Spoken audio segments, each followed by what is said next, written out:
"I'm destroyed," she whispered. Then the rancher untied her and stood frozen. The sky over Red Willow Plain was wide and quiet, painted with soft orange light as the local sun leaned toward evening. Wind moved slowly through the tall grass, bending it like waves on a calm sea. Elias Carter stood beside a fence post, wiping dust from his hands, watching his irrigation drones finish their last sweep of the field. He liked this hour of the day. Machines hummed low, animals settled, and the world seemed honest. No rush, no noise. Just work done and work waiting for tomorrow. Elias was a rancher, same as his father had been, and his grandfather before that, though none of them had worked on a planet this far from Earth. Red Willow was a frontier world, claimed only a few decades ago. Most people who came here were prospectors, traders, or scientists. Elias came because he wanted space, real space. He turned to walk back toward his homestead when one of the drones hesitated midair. Its lights shifted from green to yellow. "That's odd," Elias muttered. The drone rotated slightly, scanning the ground near one of the old water towers, an early structure left behind when the colony was first set up. Elias frowned and adjusted the scanner on his wrist. The reading wasn't mechanical, it was biological. Elias grabbed his hat and started walking. The grass grew thicker as he moved away from the fields, brushing against his boots. The water tower rose ahead of him, tall and rusted, its metal legs half covered by climbing vines. Most people avoided the place. Elias usually did too. But now, near the base of the tower, something was wrong. Someone was there. At first, Elias thought it was debris, a pile of fabric caught on weeds. Then the fabric moved. He stopped walking. His heart didn't race, it slowed. Years on the frontier taught people not to panic. Panic made mistakes. He took a few careful steps closer. It was a woman, or at least, shaped like one. She sat on the ground, leaning against one of the tower's support beams. Her skin was a pale shade of silver gray, smooth and faintly reflective under the sun. Long dark hair spilled over her shoulders, tangled and dusty. She was bound. Thin, glowing cords wrapped around her wrists and ankles, holding her in place. They were not tight enough to cause pain, but firm enough to prevent movement. The cords pulsed slowly with a soft blue light like a heartbeat. Alien tech. Elias swallowed.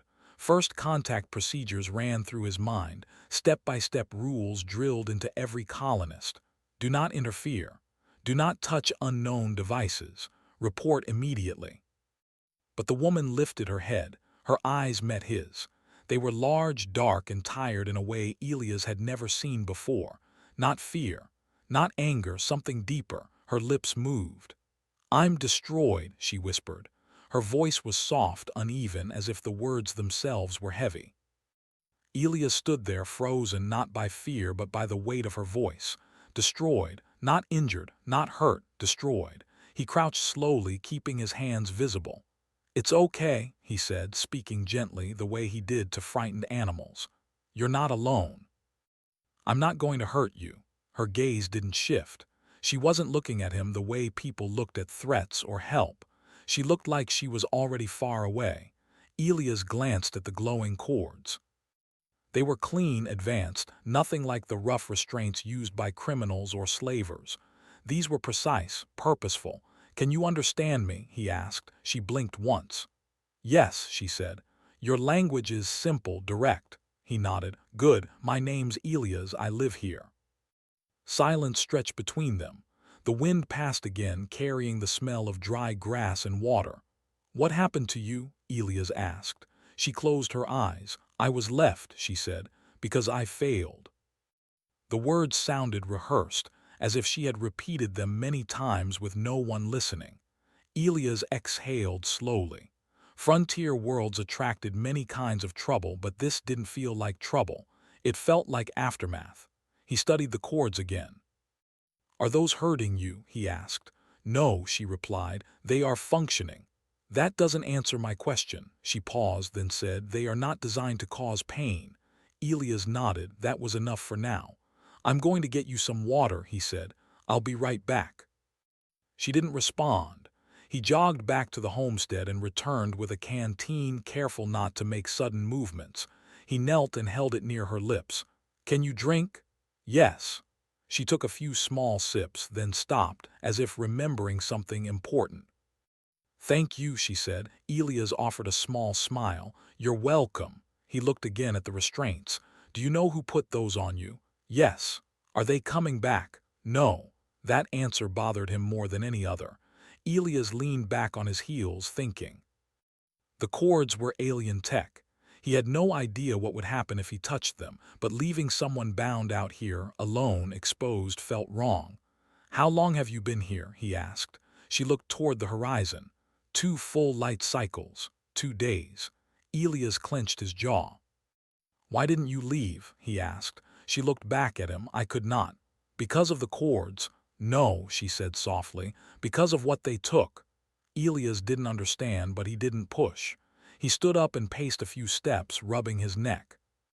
The procedures said to call Colony Command. They would send a ship, scientists, officials. They would ask questions. They would take her away. Elias looked at her again, really looked. She wasn't dangerous. She wasn't trying to escape. She wasn't even asking for help. She was waiting, waiting for something to end. He made his decision. "I'm going to untie you," he said. Her eyes widened slightly, the first real change in her expression. "You should not," she said. "Why?" She hesitated. "Because the restraints are necessary." "For what?" "For me," Elias frowned. "You said they don't hurt." "They do not hurt my body." "That's not what I asked." She was quiet. Elias sighed. "Listen, I don't know who you are or what you've been through, but I do know this: no one should be left tied up in the dirt like this." He reached toward the nearest cord, then paused. "If this is going to hurt you, tell me now." She searched his face as if trying to understand something unfamiliar. "It will change things," she said. Elias nodded. "Things are already changed." Carefully, slowly, he touched the glowing cord. It was warm, not hot. The light dimmed slightly under his fingers, responding to contact. He followed the cord to a small node near her wrist, a control point. "Here goes," he murmured. He pressed gently. The cord loosened. The glow faded. The restraint released. The moment it did, Elias felt something shift in the air. Not a sound, not a force, but a sudden sense of pressure, like standing too close to a storm. The woman inhaled sharply. Her posture changed. Her shoulders straightened. Her breathing steadied. The distant emptiness in her eyes vanished, replaced by something alert, focused, vast. Elias froze, not because she moved, but because she didn't need to. She simply was different. She looked at her freed hand, then at the horizon, then at the sky. Her eyes reflected light in a way they hadn't before. She stood. The remaining cords fell away on their own, dissolving into soft blue sparks that vanished in the air. Elias took a step back, his heart pounding. What just happened?" he asked. She turned to him slowly. For the first time since he found her, she looked fully present. "You untied me," she said, "and in doing so you returned what was taken." Elias swallowed. "Which is?" She met his gaze. "My connection," she said. The wind picked up again, stronger now, bending the grass deeper. Elias stood there, a simple rancher on a quiet world, staring at someone who clearly was not broken anymore. And for the first time since landing on Red Willow years ago, he felt very, very small. The sun had dipped lower, spilling gold and pink across Red Willow Plain, when Elias finally stepped back from the woman. She stood tall, her silver-gray skin catching the last light, her dark eyes scanning the horizon as if measuring it. For a long moment, neither of them spoke. Elias felt a strange mix of awe and unease. She was free now, yet something about her presence made him feel like a small part of a much bigger world he did not understand. I don't know what to say," he admitted finally. She tilted her head slightly, studying him. "You do not need to say anything," she said. Her voice was soft but firm, as though every word carried weight far beyond its sound. Elias took a deep breath. "You've been tied up for 2 days. I think you need water, food, and maybe rest. Can you walk?" Yes, she said, and to his surprise, she stepped lightly toward the small path leading to his homestead. Every movement was smooth, deliberate, yet calm. Elias noticed her shoulders, the way her hands relaxed. Despite the exhaustion she had shown earlier, she did not stumble, did not falter. He walked beside her, keeping a careful distance. "I'm Elias," he said again. "I live here, alone, well, mostly alone." "I remember your name," she replied without turning her gaze from the horizon. "You have a soft heart. That is unusual." Elias smiled faintly. He did not often hear such things. In Red Willow, people spoke in work, in routines, in necessities. Compliments were rare. Even kindness could be misunderstood. They reached the homestead. Small, modest, and sturdy, it had only a few rooms, enough for one person comfortably. Elias gestured toward a chair. "Sit. I'll get you something to eat, something simple. I know that's all we have." She obeyed, but instead of sitting fully, she perched on the edge, hands folded in her lap. Her gaze never left him. Elias went into the small kitchen area, opening cupboards and a fridge. He found some dried fruit, a small loaf of bread, and a few packets of nutrient supplements. He arranged them on a tray and carried it over. "Here," he said. "Eat what you can. Don't worry if it's not fancy." She looked at the tray, then at him. "I have not eaten for a cycle," she admitted. "Your food, it will suffice." Elias nodded. He had been taught that honesty was important, and so he responded in kind. "It's nothing fancy, but it's steady. It'll give you strength." She took a small piece of bread, broke it carefully, and ate. Her expression did not change as she chewed, but her eyes softened slightly, almost imperceptibly. Elias watched, fascinated. "You are different," she said finally. "I expected humans to react differently. Fear, panic, violence, something." Elias laughed quietly. "I'm a rancher.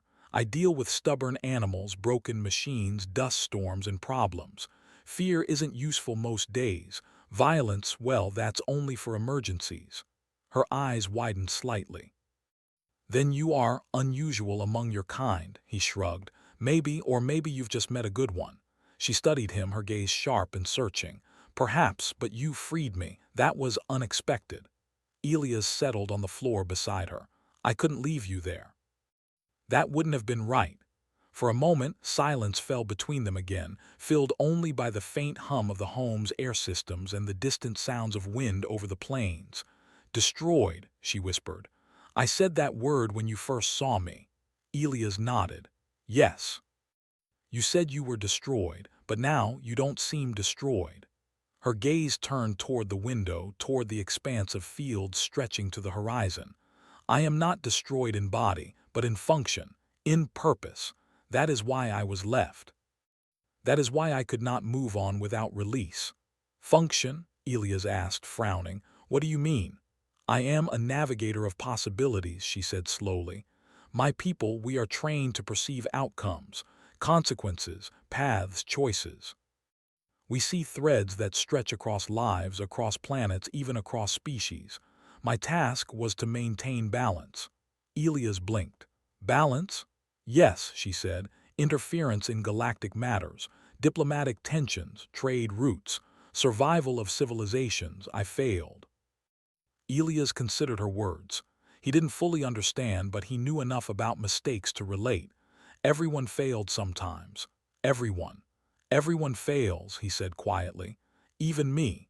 Every day something goes wrong on the ranch. Crops fail, animals get sick, machines break. But your job sounds bigger than anything I've done." She looked at him, eyes now reflecting a faint glimmer of understanding. "It is. And yet your world, your humans, they endure. They adapt. They continue, even when they do not see the whole picture." Elias shrugged again. "We don't need to see everything to do what's right. Sometimes you just fix what's in front of you. You make the next choice. That's enough." She was silent for a moment, studying him. "You are unpredictable. That is remarkable." He laughed lightly. "Unpredictable, maybe. Or maybe I just do what I can." Her lips curved slightly. It was the first sign of a smile he had seen on her. Not a full smile, but a beginning, a spark. I have been restrained by these cords, she said, glancing down at her wrists. They were meant to inhibit me, to prevent my abilities from functioning improperly. I was severed from my work, from my purpose, left to fade. Elias nodded slowly. And now you're free, I untied you. Yes, she said. Her voice was quieter, softer. And in doing so something changed. Something within me returned. Elias' mind raced. He had expected relief, maybe gratitude, but what he saw in her was something deeper, a presence restored, a mind awakened. You're not destroyed, he said finally. Not really. Her gaze met his. Destroyed is complicated. I was destroyed in my purpose, but perhaps that was not permanent. Perhaps humanity in its simplicity has a way of restoring what even I cannot. Elias frowned. Humanity, you mean me? Yes, she said. You act without foresight, without calculation, without prediction. Yet you succeed, you help, you restore, you repair, you create. He smiled, though he felt a little embarrassed. I do what I can, I don't think about it much, I just do. She studied him closely. That is why I am here. Why I am paused. I needed to see a human act of choice, of restoration, not efficiency, not calculation, not prediction, just act. And you acted. Elias felt a chill run through him. He had never thought of himself as heroic or significant. He was just a rancher. But her words, they carried weight he could feel in his bones. Do you need to leave? He asked carefully. Your people will come for you. Yes, she said after a long pause. Eventually, but not yet. I must understand something first. And perhaps learn from what humans can do. Elias nodded. Then you're welcome to stay here for as long as you need. She inclined her head slightly. I will observe, I will learn, but I will not interfere unless necessary. He smiled. That's fine. I'm used to working alone anyway. The evening grew darker. The sky turned deep purple, dotted with early stars. The wind shifted, carrying scents of distant flowers, dry earth, and the faint metallic tang of the irrigation systems. They sat together in the quiet, two beings from very different worlds sharing a small space, neither speaking for some time. Finally, she looked at him. You freed me, not only from physical restraints but from despair. That is significant. Elias shrugged, trying to appear modest. I just did what felt right, nothing more. Her eyes softened again. Perhaps that is all that is needed. Perhaps that is enough. Sometimes simple action carries more power than 1,000 predictions. He nodded. That's how humans live. We don't know the future. We can't control it. We just keep moving, keep fixing what we can, one step at a time.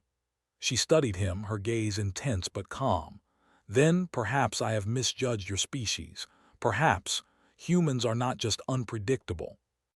Perhaps they are remarkable. Elias laughed quietly, shaking his head. I'm just a rancher. Yes, she said softly, but you are enough. The night settled over Red Willow Plain. The stars glimmered faintly above, distant and cold. Yet inside the small homestead, warmth lingered, a bond of trust, a moment of understanding. Two very different beings connected by a simple act, freeing another from what bound them. And for Elias, the ordinary world of the frontier suddenly seemed larger, brighter, full of possibility he had never imagined before. The night over Red Willow Plain had settled into quiet darkness. Stars twinkled like tiny fires in the sky, distant and unchanging, while the wind whispered softly through the tall grass outside Elias' homestead. Inside, the room was warm with soft light from the small lamp on the table. The woman, still silver-gray, still unlike anything Elias had ever seen, sat at the edge of the chair. Her dark eyes were wide and alert, though she was silent. Elias moved around the small kitchen, finishing chores that had been left undone during the day. Water tanks needed checking, and a few small repairs on the air filter demanded attention. She watched him carefully, noting every movement, every adjustment of the spanner, every careful placement of tools. She observed the way his fingers worked, steady and precise, with no hesitation, no fear of mistakes. You are patient, she said finally, breaking the silence. Elias looked up, wiping his hands on a cloth. I have to be.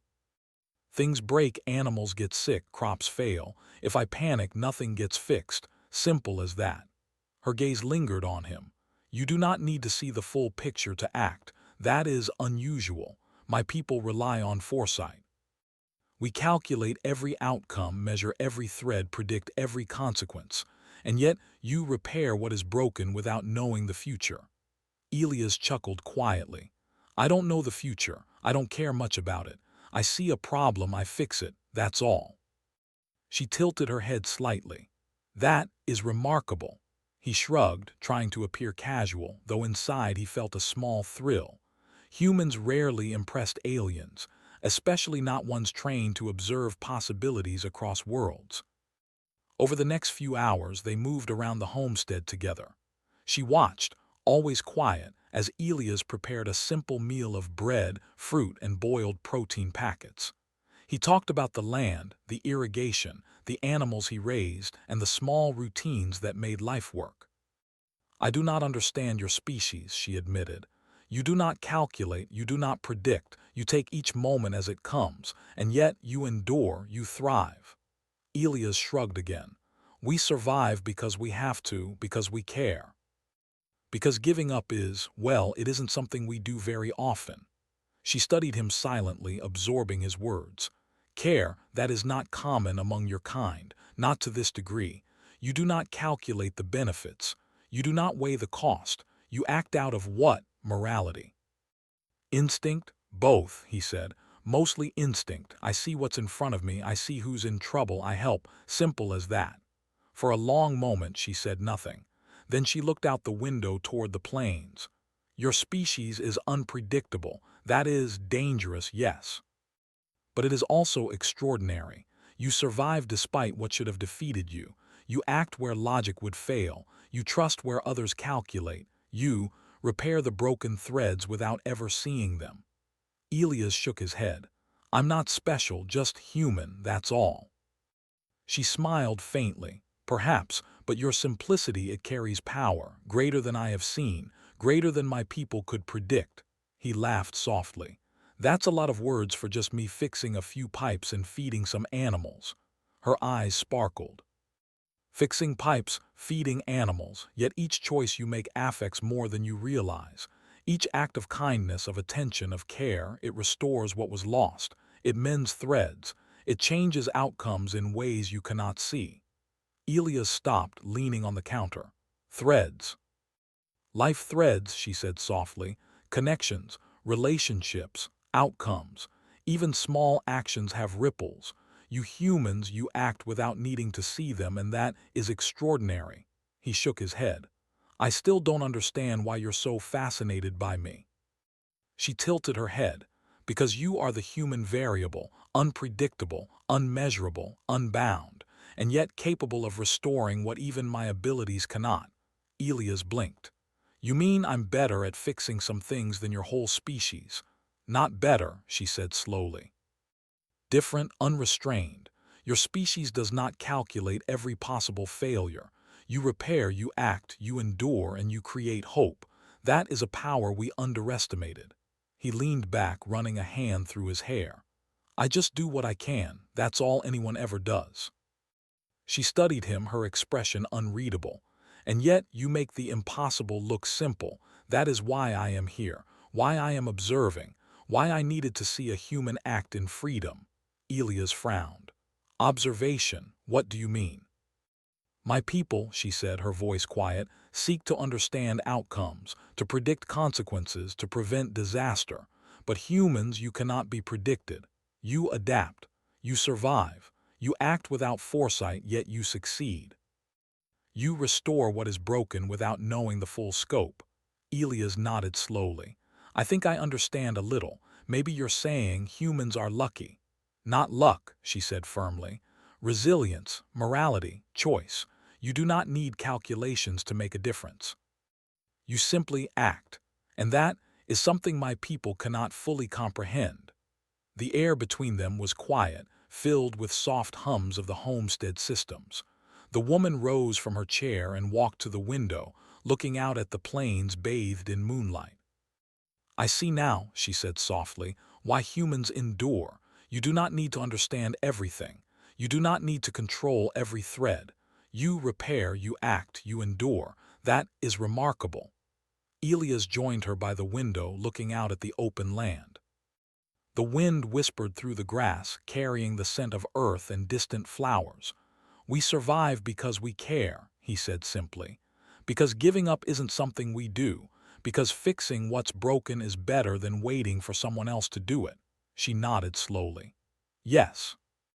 That is why you are the human variable, unpredictable, unmeasurable, and yet you restore what was lost." He smiled faintly.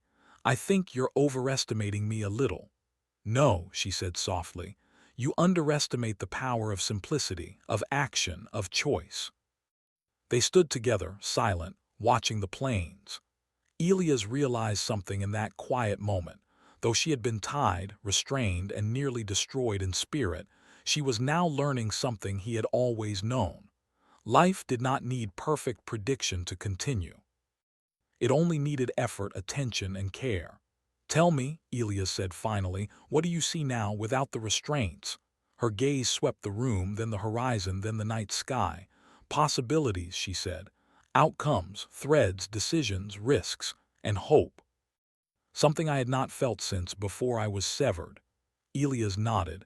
"Good, because you're safe here, and I'll help you understand the rest, one step at a time." She looked at him, expression unreadable, but Elias could sense approval, respect, perhaps even trust. For the first time, she did not seem broken. Not in body, not in mind, not in spirit. She was observing, learning, and beginning to understand a species that acted without prediction, yet achieved what even her advanced calculations could not. "You will teach me then?" she asked softly. Elias laughed lightly. "I'll do my best, but I warn you, my teaching mostly involves patience, work, and common sense." "That may be enough," she said quietly. Over the next few days they settled into a rhythm. Elias continued his ranch work, feeding animals, repairing irrigation, maintaining his small homestead, while she observed, asked questions, and gradually learned to act alongside him.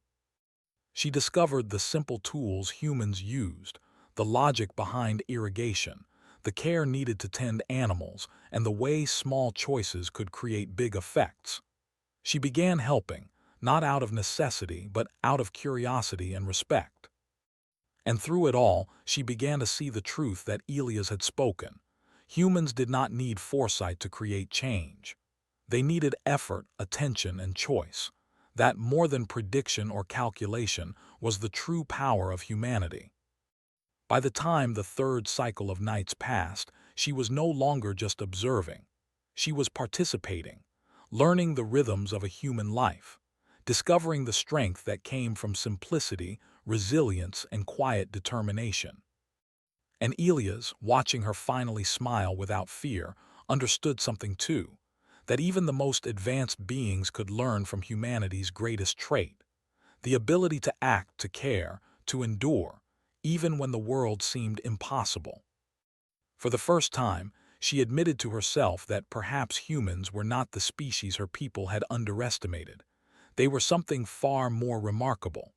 And for Elias, life on Red Willow Plain was no longer just a simple routine. It was the beginning of something far bigger than he had ever imagined. The days on Red Willow Plain had begun to settle into a gentle rhythm. The sun rose slowly over the horizon, painting the plains with soft gold, and set with the same quiet majesty, leaving long shadows in its wake. Elias moved through his small homestead with practiced ease, tending the fields, checking water systems, and caring for his animals. The woman, whose name he still did not know, had begun to assist him. She no longer simply observed. She asked questions, offered suggestions, and sometimes attempted repairs herself. Her movements were deliberate, precise, and almost alien in their perfection. Yet when she faltered, she did not hide her mistakes. Instead, she paused, watched Elias, and tried again. "You humans are remarkable," she said one evening as they walked to check the irrigation channels. Her voice was quiet, thoughtful. Elias laughed softly. I don't know if I'd go that far. Most of the time we just make mistakes and try to fix them. She tilted her head. But your mistakes are instructive. You fail and yet you recover. You act and yet the outcome is often better than expected. That is unpredictable. That's humans, Elias said simply. We don't know what's coming, we just do what we can. She studied him for a moment, then nodded slowly. I am beginning to understand. You do not need foresight to make a difference. Action alone can change the future. Elias felt a small warmth in his chest. For all her alien intelligence, she was beginning to see the truth he had lived all his life. The power of simple human action. As the days passed, she began to take more initiative. She learned how to tend the small livestock, how to repair broken gates, and even how to manage the delicate balance of irrigation channels. Yet, it was not her skill that impressed Elias most, it was her curiosity. She asked why he did things in certain ways, why he chose one method over another, why he persisted even when results seemed uncertain. You humans have faith in small things, she said one afternoon as they repaired a collapsed fence line. Even when the risk is high, you continue. Even when the outcome is uncertain, you act. That is extraordinary. Elias shrugged, wiping sweat from his brow. It's not about extraordinary, it's about responsibility. You fix what's in front of you because it matters, that's all. But it matters, she said softly. Everything you do, every small action has meaning. You create ripples that extend beyond your understanding. That is a form of power I did not anticipate. Elias smiled. Power? I wouldn't call it that, it's just human. She regarded him silently, her eyes reflecting the late afternoon sun. Human, yes, perhaps that is why you endure. Perhaps that is why your species is unpredictable yet resilient. You do not calculate, you do not dominate, you do not demand perfection. You act. And in acting, you achieve outcomes that others could not imagine. That night, as they sat together by the small stove, sharing a meal of bread and protein supplements, she finally spoke in a way that felt almost like confession. I have watched many species, she said quietly. I have observed civilizations, empires, and entire planets. I have seen the predictable succeed and the extraordinary fail. And yet, humans, you are different. Unpredictable, resilient, moral, capable of restoring what is broken without ever fully understanding the consequences. That is something my people cannot measure. Elias shook his head, trying to appear modest. I'm just one person, you can't judge a whole species by me. But I can, she said firmly, because you embody what your kind does best. You act, you endure, you care, you repair. And that is remarkable. For a moment, Elias was silent. The words were heavy with meaning, and he realized she was speaking not just about him, but about humanity itself. The following morning, the woman asked to accompany Elias to check the northern water channels. The path was rough and the sun harsh, yet she walked with grace and determination. Elias noticed how she observed every detail, the flow of water, the placement of stones, the way the channels had eroded over time. Why do you do this? She asked suddenly. Why do you maintain these channels so carefully when the land itself seems vast and indifferent? Elias thought for a moment. Because if I don't, the animals and the crops suffer. Because if I don't, the work falls apart and no one else will fix it. Because it matters. Simple as that, she nodded slowly. Action because it matters, not because it is calculated, predicted, or required. Action because it is right. That is powerful. As they worked together, she began to experiment. She moved stones to redirect water slightly, tested the flow with her hands, and even suggested small modifications that Elias had not considered. To his surprise, her changes improved the channels. Water flowed more efficiently and areas that had previously eroded were reinforced. You are learning quickly, Elias said, impressed. I am observing you, she replied. And adapting. Humans, you teach without knowing it. You act without needing guidance. You inspire action. Elias laughed softly. I never thought of it that way. I just do what needs to be done. Perhaps that is why your species endures, she said. Because you do not wait for permission, do not rely on certainty, and do not demand perfection. You act. And through action, you change what is possible. That evening, as they returned to the homestead, she paused on the edge of the plains, gazing at the distant horizon. I am beginning to see something, she said quietly. Something I did not understand before. Humans, you are not constrained by foresight. You are not bound by prediction. And yet, you create order. You create hope. You create outcomes that others cannot achieve. That is extraordinary. Elias nodded slowly. We don't think about extraordinary, we just do what we can. And that is enough, she said softly. That is all that is needed. Over the next few days, the woman began to apply what she had learned in subtle ways. She suggested small improvements to the irrigation system, noticing areas where water pooled unnecessarily. She helped Elias organize his storage more efficiently. She even began preparing meals, learning the simple techniques he used to make the most of limited supplies. Each act was small, almost trivial, yet the results were significant. The ranch operated more smoothly than ever before. Elias marveled at her insights, recognizing the subtle brilliance of her contributions. You are changing things here, he said one evening as they finished work. And not just because of what you do, but because of how you think. You see connections I never noticed.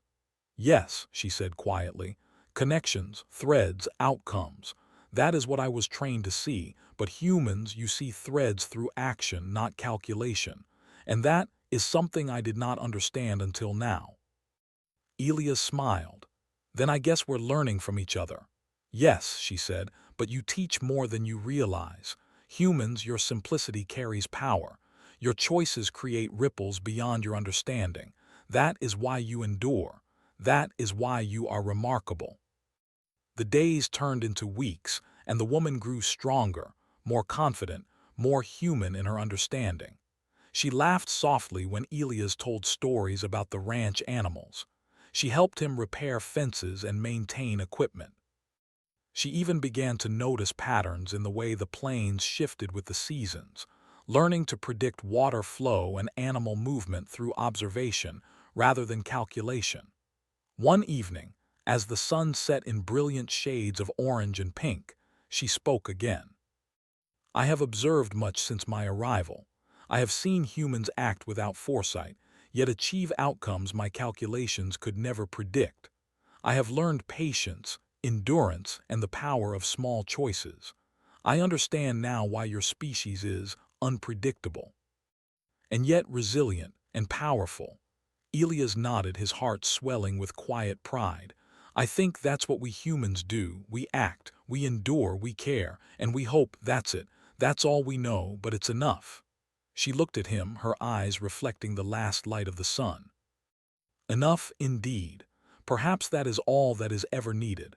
Perhaps humanity is not to be measured by foresight, prediction, or control. Perhaps it is to be understood through action, endurance, and care. Elias laughed softly. Well, you've learned a lot in just a few weeks. And yet, she said quietly, there is still much to learn, much to see, much to understand. Humans, you are infinite in your potential because you act without bounds, without restraint, without calculation. And that is something even I cannot fully comprehend. The wind rustled through the plains, carrying the scent of earth, flowers, and distant water. Elias looked at her, and for the first time he realized that she was no longer the broken visitor he had found near the water tower. She was something new, something transformed, something alive in a way that went beyond survival. And in that quiet moment, Elias understood something too. Humanity was not just resilient. Humanity was not just unpredictable. Humanity was remarkable. And sometimes it took someone from another world to see it clearly. The morning sun rose over Red Willow Plain, spilling gold across the fields, casting long shadows of the homestead and the distant hills. The air was crisp, carrying the smell of dry earth and dew. Elias stood outside, checking the water channels when he noticed her watching him from the edge of the plains. She had changed. Not just physically, her posture was taller, more confident, but in the way she held herself. Her eyes, once shadowed with despair, now shone with clarity, understanding, and something else he could not name. "You are ready," she said softly, without stepping closer. Elias looked up. "Ready for what?" "To decide," she replied. "I have learned much here. I have observed. I have acted. I have understood your species in a way I could not before, and now I must choose what comes next." Elias nodded slowly. He had anticipated this moment. Her people would eventually come for her, but he had hoped perhaps she would choose differently. "Do you want to go back?" he asked carefully. She shook her head slightly. "I do not know. I have been severed from my people for too long. I am no longer the same. Yet I cannot abandon them entirely.